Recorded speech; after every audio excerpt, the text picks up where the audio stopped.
I have a favourite band. They're called Fishinscratch. Only problem is, they don't actually exist anywhere except inside my brain, which can make getting hold of merch a little bit tricky. So, I'm gonna make a t-shirt.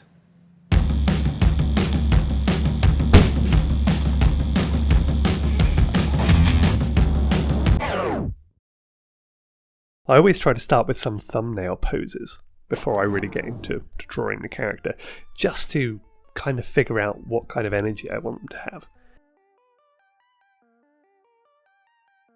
In this case, I really like it when guitarists are sort of hunched over, playing sort of chaotically. It's got a really nice kind of frenetic energy to it, which I think really works for Fishinscratch.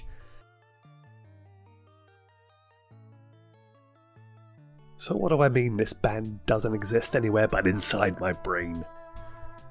Fishinscratch is a band name that I kind of came up with as a sort of throwaway reference for an animation I was pitching called Lorenzo's Mixtape.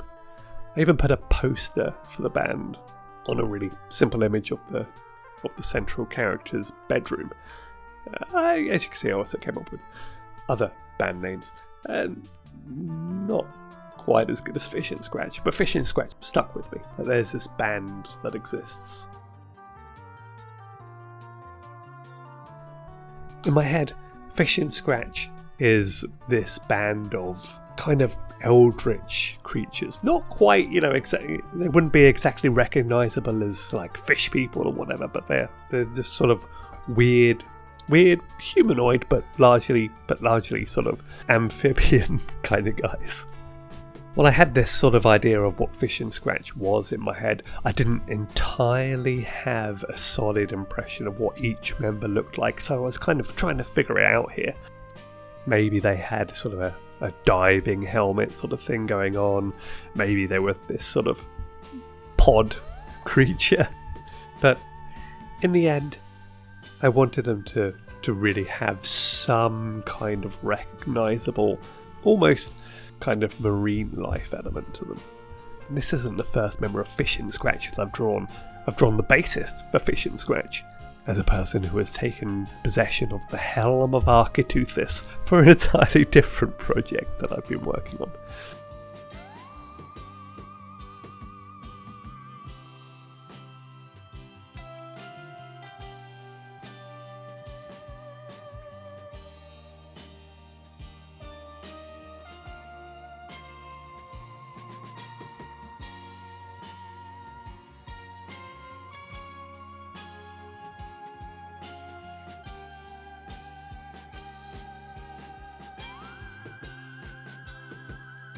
Obviously, I was taking a robot head break here. It's good, every now and again, to take a robot head break.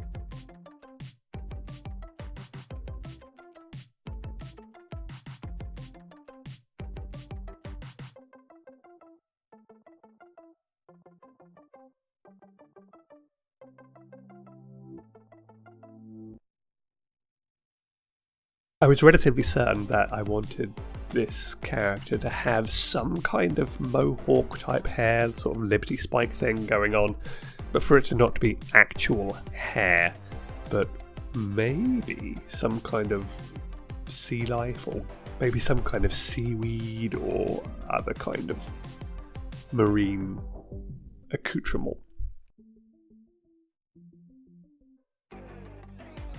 This way of drawing sort of guidelines around heads is something I sort of stumbled into. It was a way for me to sort of figure out the three-dimensional positioning of a head, so I could arrange the features on the head so it made more sense. It's one of the many things that I did sort of being self-taught, is figuring out ways for for the drawing to make some kind of sense.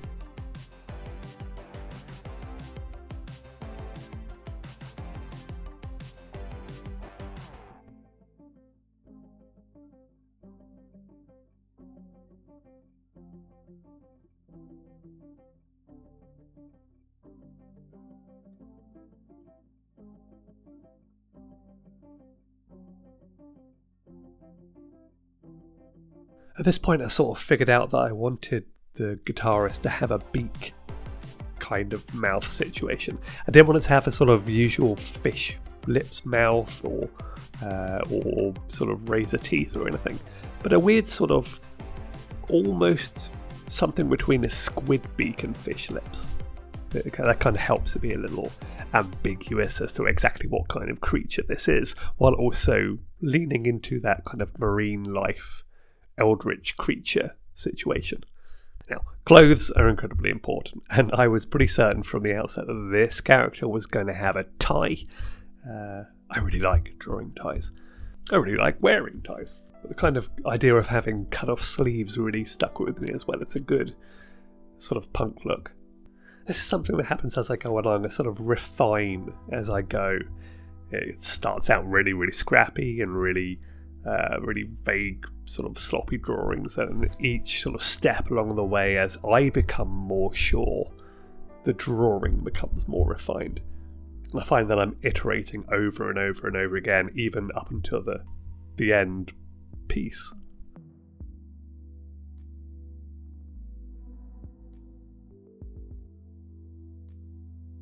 Oh, the guitar. So I really wasn't sure what kind of guitar I wanted this character to have. I didn't want it to be a sort of Strat, because let's face it, those are ugly. But I was also thinking maybe it was sort of a banjo type electric guitar sort of situation. What I settled on was a kind of cigar box guitar. And that helped sort of inform the story of this guitarist. They had found an old rotting cigar box at the bottom of the ocean or something, or had been washed up, and they made it into their musical instrument, which also kind of makes me think about what does this band actually sound like when their instruments are non-traditional. And I like that. I like the kind of the DIY homemade idea that this band sort of cobbled together what they had to make their instruments. You know, they're not a traditional band. They're not going to use store-bought instruments. Maybe some of their instruments are actually arcane artifacts too. I sort of feel like as I'm going along, I'm making the arm sort of higher up, like it's going to be a real massive strum on the guitar. And maybe that's what this character is like. That's what this guitarist is like. That's how they play. It's this kind of really energetic, sloppy, chaotic way of playing. And it sort of goes for this, the way these legs are posed as well. It's knees really tightly in, pulling them closer to the ground. It's like this really scrunched up ball of a guitarist.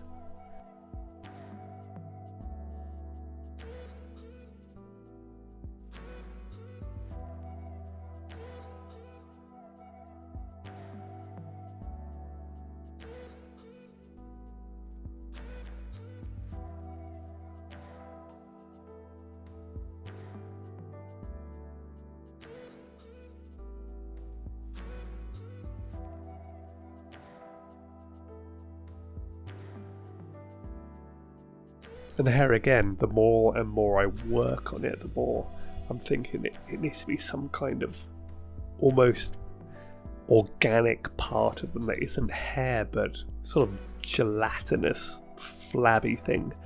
Almost like a sea urchin or an anemone. This is what this type of creature has instead of hair. And who knows, it may have some kind of additional purpose that there's just decorative hair. Maybe it can help them swim. Maybe that's what helps them catch their food. Maybe it's a defense mechanism, like something squirts from the hair.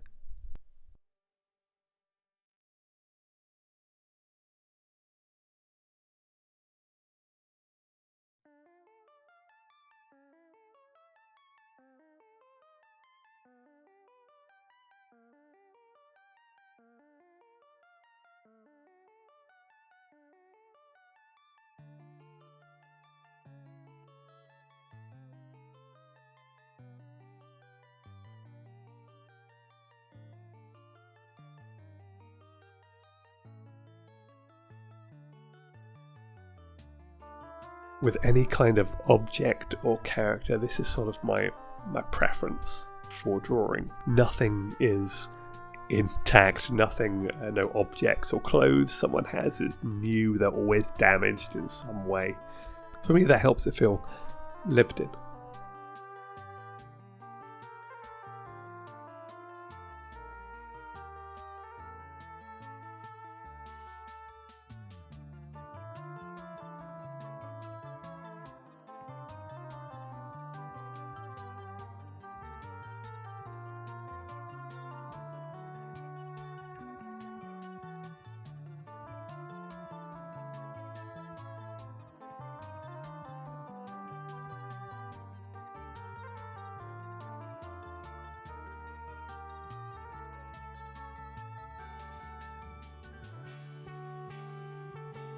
This character that's decided to make their own guitar out of an old found cigar box and things is clearly quite skilled at making guitars, because they've decided not to just have a single coil but also a humbucker on this cigar box guitar and a whammy bar.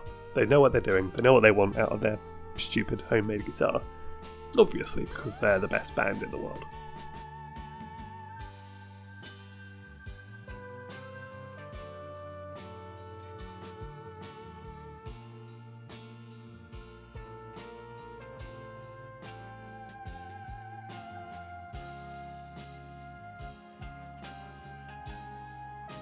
Hands are really difficult to draw, and it's taken me years to figure out a way for me to draw hands in a way that makes sense to me.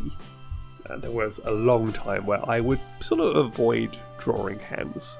Often characters would just have these kind of claw-like hands, or I'd put hands in pockets, or sometimes just have sort of severed limbs as an excuse not to draw hands.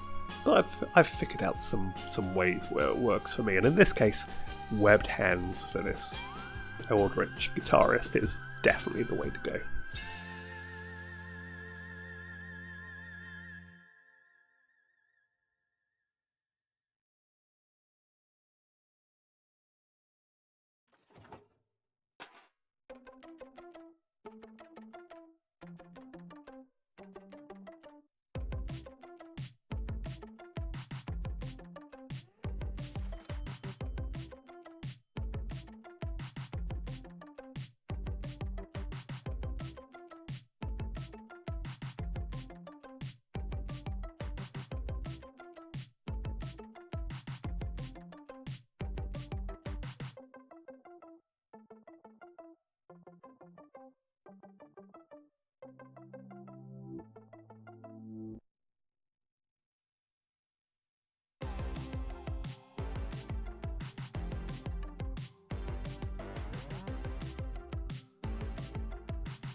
There's no ads, just this. Although you can like and subscribe or go to my website and buy some cool t-shirts and stuff. But no ads, just awkward crow tea party.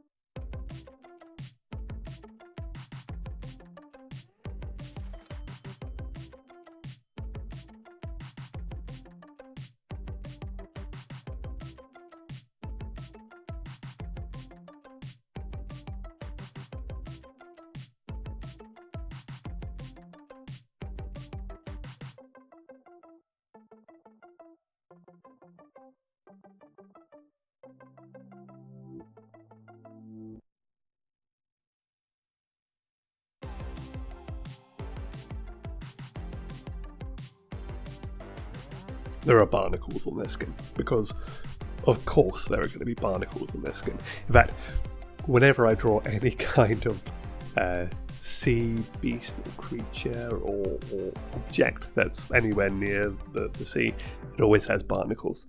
It's sort of my go-to way of signifying, yes, this is a sea thing. A lot of the things I draw are related to the sea in some way. I grew up by the sea, and it's sort of in my bones. It's in my bones, and it's sort of where my imagination sits.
Colour.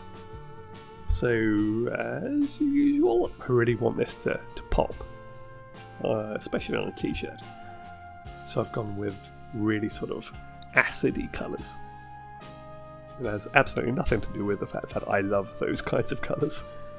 Oddly, I don't often wear them myself, except, on graphic t-shirts and things. But I love using them. They're the kind of colours that make my brain go... Incidentally, I don't think any sane person puts flames on their guitar. I think that takes a very specific type of personality. Probably the same kind of people that put flames on their cars.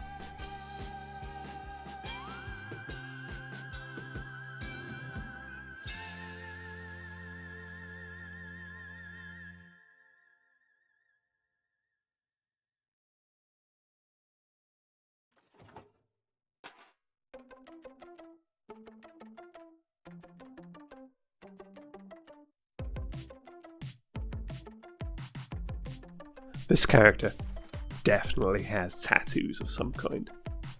I've chosen not to be too specific, and it's just to kind of give some kind of suggestion about what those tattoos are. but they've definitely got them. Maybe that's something I can explore another time, because I'll definitely be going deeper into this band at some point. I think it's a really nice idea to have this band, even if it's, if it's not, this is going to be an actual animated band of some kind, where there's music and things. But they exist. I've made them exist. So I don't want to just sort of leave them alone. And of course, there are lots of really great fictional bands out there. I have no intention of making this an actual animated band. Apart from anything else, that's a huge amount of work. I think people underestimate how much work an animated band would take. So no, I do not have the time nor the patience, but Fishinscratch exist in my head. They exist in my head. And at some point I decided, yes, this band is my favourite band, even though they don't exist.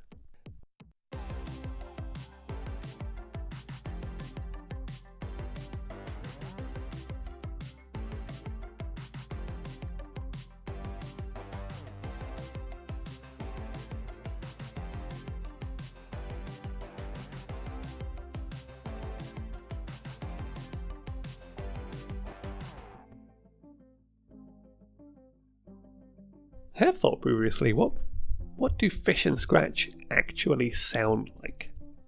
Maybe they sort of sound like one of my other favourite bands, the 80s Matchbox Beeline Disaster. Maybe a little bit of Temple Tudor.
Pinstripe trousers.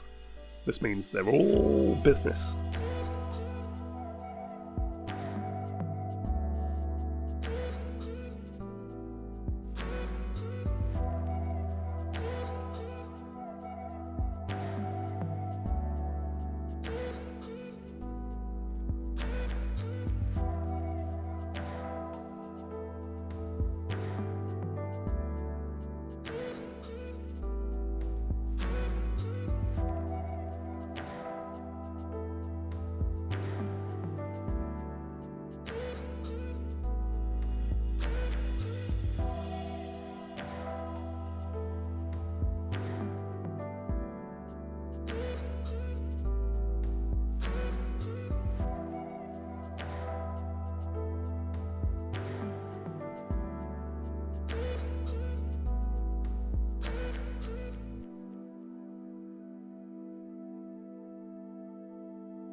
And here it is, in all its glory. The guitarist of Fishinscratch.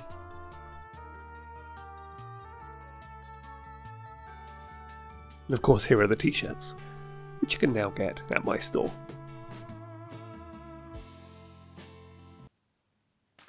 Now I just need to figure out how to get these guys a record deal in a completely imaginary reality.